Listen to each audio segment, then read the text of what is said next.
کہ chief justice قاضی فائز عیسیٰ ایک extension کی ڈیل کرنا چاہتے ہیں، اور ایکسٹینشن کی ڈیل کے کچھ اشارے جو ہیں وہ وہاں سے ملتے ہیں کہ جب شہباز شریف وزیر اعظم چیف جسٹس آف پاکستان سے ملاقات کر کے آتے ہیں تو آ کے کہتے ہیں کہ ہمیں چیف جسٹس آف پاکستان سے گارنٹی ملی ہے اس بات کی، انہوں نے یہ کہا ہے، ایشورٹی دی ہے کہ اکنامک کے معاملات کے اوپر یا ریاست کے معاملات کے اوپر یا حکومتی معاملات کے اوپر ہم آپ کے ساتھ ہیں۔ یہاں سے سارے لوگوں کے کان کھڑے ہو جاتے ہیں کہ یہ کیا ہو رہا ہے، کیونکہ چیف جسٹس آف پاکستان کا کوئی کام نہیں ہے کہ حکومت کے ساتھ کھڑا ہو، حکومتی معاملات کے ساتھ کھڑا ہو، حکومتی اقدامات کے ساتھ کھڑا ہو، اس کا کسی قسم کا کوئی تعلق نہیں، اس کا تو لینا دینا آئین اور قانون کے ساتھ، فیصلوں کے ساتھ، جو آئین اور قانون کے مطابق چلتا ہے، معاملات کو چلاتا ہے وہ ٹھیک ہے، لیکن جہاں پر آئین اور قانون کی خلاف ورزی ہوتی ہے اس کو پکڑ کے تو کٹہرے میں کھڑا کیا جائے۔ یہ ہے عدلیہ کا کام۔ عدلیہ کا تو یہ کام ہی نہیں ہے کہ اکنامکس کے کون سے معاملات ہیں، معیشت کے کون سے معاملات ہیں، اقدامات ہیں، حکومت کیا کر رہی ہے، کیا سوچ رہی ہے، ان کو ان باتوں سے کوئی فرق نہیں ہونا چاہیے، کوئی فرق نہیں پڑنا چاہیے۔ لیکن یہ جو میسج آتا ہے اس سے جو ہے بہت سارے لوگوں کے کان کھڑے ہو جاتے ہیں، اور ایک ٹرائکا سامنے آتا ہے کہ جس میں نام لیے جاتے ہیں وزیر اعظم کے، چیف جسٹس کے اور آرمی چیف کے۔ یہ بڑا خوفناک قسم کا منظر پیش کیا جاتا ہے، لیکن آخر کار تھوڑے معاملات رائٹ ڈائریکشن میں جاتے ہیں جب پریشر بہت زیادہ آتا ہے عدلیہ کے اندر سے بھی، سول سوسائٹی کی جانب سے بھی، اور لائرز کی جانب سے،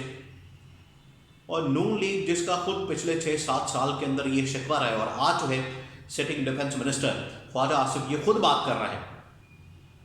کہ جب نواز شریف کے خلاف فیصلے ہو رہے تھے تو تب کوئی نہیں کھڑا ہوا، آج اگر کھڑے ہو گئے ہیں تو چلیں آج سپورٹ کر دیں۔ خواجہ آصف کا جو ٹویٹ ہے وہ اگر آپ غور سے دیکھیں تو وہ شکوہ کر رہے ہیں اس نظام سے، تو جب اس نظام کی بہتری کی بات ہو رہی ہے تو آپ بہتری کی بجائے اس کو اور خراب کر رہے ہیں۔ تو حکومت بھی کنفیوژن کا، شدید ترین کنفیوژن کا شکار ہے، اور اپنا فائدہ بیچ میں سے نکالنا چاہتے ہیں کہ اگر اس وقت فائدہ چلے ہمیں شوکت عزیز صدیقی سے مل گیا، آج جو ہے ہم نے یہ 6 ججز کے خلاف جانا ہے تب ہمیں فائدہ ہوگا، یہاں سے یہ فائدہ حاصل کرنے کی کوشش ہو رہی ہے۔ اور حکومت وقت نے اسی وجہ سے ان 6 ججز کے اس خط کو مسترد کیا، ان کی باتوں کو مسترد کیا، ان کی نفی کی، اور کہا کہ ہم تو اس خط کو مانتے ہی نہیں، ہم اس خط کو کوئی سمجھتے ہی نہیں، اور ان الزامات کی کوئی حقیقت ہی نہیں ہے، ہم تو انہیں مسترد کرتے ہیں۔ اس طرح کی باتیں کی گئی۔ تو جب اس طرح کی باتیں کی جائیں گی، جب اس طرح کے معاملات سامنے آئیں گے، جب اس طرح کی چیزیں سامنے آئیں گی تو حکومت کے اوپر پھر کون اعتماد کرے گا، کون اعتبار کرے گا؟ اسی طرح سے یہ عدلیہ کا حال ہو چکا ہے کہ اگر عدلیہ کے اندر سے ایکسٹینشن کی ڈیل کے لیے، ایکسٹینشن کے لیے، توسیع کے لیے اگر کوئی مخبقہ یا کوئی ڈیل وغیرہ کی بات ہوگی تو پھر عدلیہ کے اوپر اعتماد کون کرے گا؟ اور ٹرسٹ جو ہے وہ اہم ترین فیکٹر ہے۔ دیکھیں ٹرسٹ کے اوپر ہی آخر کار پوری کی پوری ریاست مشینری اور عدلیہ جو ہے وہ کھڑی ہوتی ہے۔ تو اگر آپ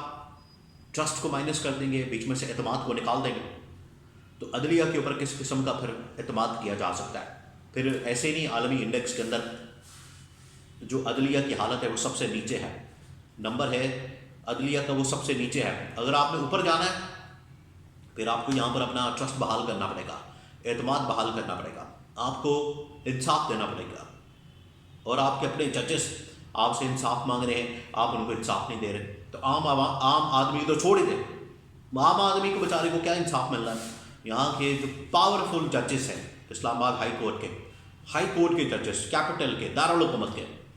اگر وہ انصاف کے متلاشی ہیں اور انصاف کی تلاش میں وہ در بدر پھر رہے ہیں تو عام آدمی بیچارے کا حال کیا ہوگا؟ یہاں سے آپ اندازہ کر سکتے ہیں۔ اس لیے یہ اب جو ٹیک اپ کیا گیا ہے اس معاملے کو، نوٹس لیا گیا ہے سو موٹو، چلے تھوڑا بہت تو اس میں سے فائدہ ہوا، لیکن اگر اس کے اوپر فل کوٹ بنا کے اور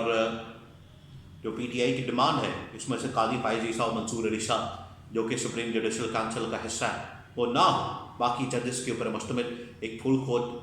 فل بینچ بنا کے اس پورے معاملے کی تحقیقات کرے، جانچ پڑتال کرے اور اس معاملے کی سماعت کرے تو بہتر ہوتا۔ لیکن بہرحال اب اس کل کیس کی سماعت ہونے جا رہی ہے اور یہ 7 رکنی بینچ بیٹھ گیا ہے، بن گیا ہے۔ کل جو ہے اب اس معاملے کی تحقیقات ہوں گی اور پھر بہت ساری چیزیں اور بہت سارے راز اس قوم کے سامنے آ جائیں گے۔